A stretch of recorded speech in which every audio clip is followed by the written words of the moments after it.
So you got to hike. How long did it take you to hike 46 miles to get to them?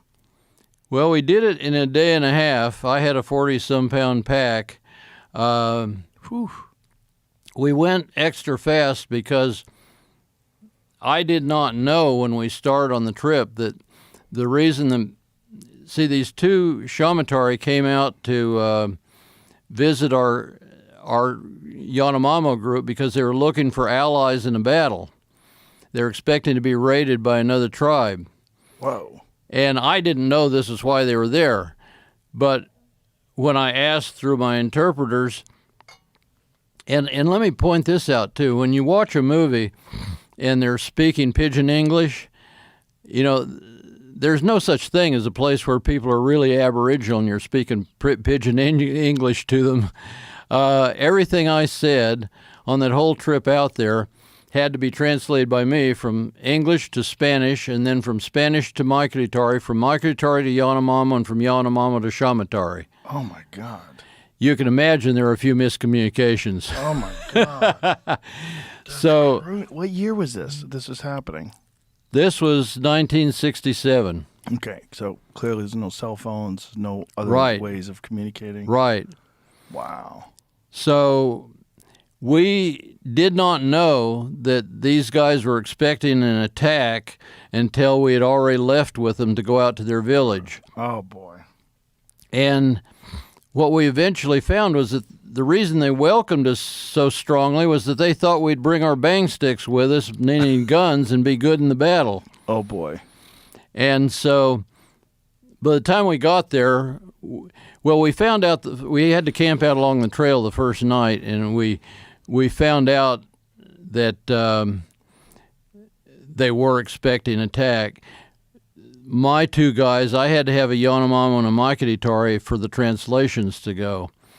And incidentally, they knew enough that they wouldn't go. I had a terrible time getting them to go. When I finally convinced them, I had to pay them a month's wages for every day they went out there with me.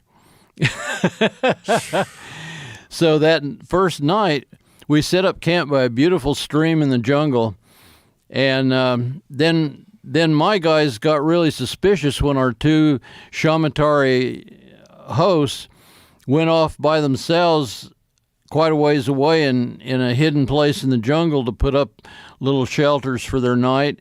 And so they got suspicious, went and checked, and found that they were worried about being attacked.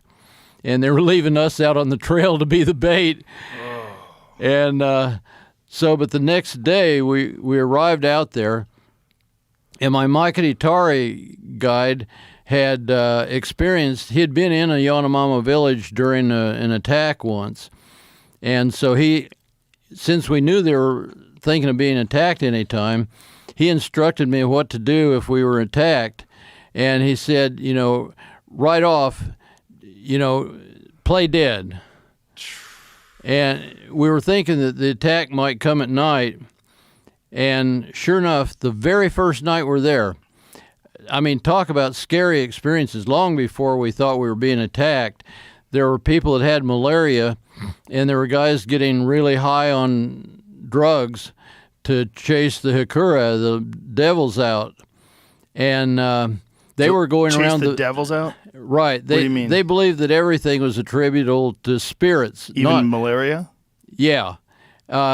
There were good spirits and bad spirits. They hadn't evolved to think of one God and one devil. There were just a lot of spirits with good ones and bad ones. And they were trying to chase the bad ones out of the village by getting high on dope and then shooting those curare-tipped arrows at the hallucinated images. So what drugs were they getting high on? Eben. It's a powder that I'm trying to think they make it from a vine, I believe.